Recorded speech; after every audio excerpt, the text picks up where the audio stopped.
முப்பெரும் தேவியராய் வருவாயம்மா,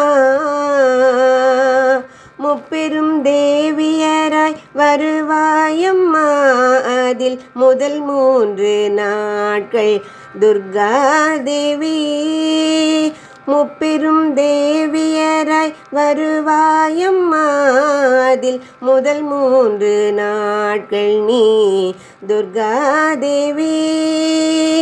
இடை 3 நாட்களில் திருமகளே, இடை 3 நாட்களில் திருமகளே. பின் கடை 3 நாட்களில் சரஸ்வதி ரூபம் கொள்ளும். கடை 3 நாட்களில் சரஸ்வதி ரூபம் கொள்ளும்.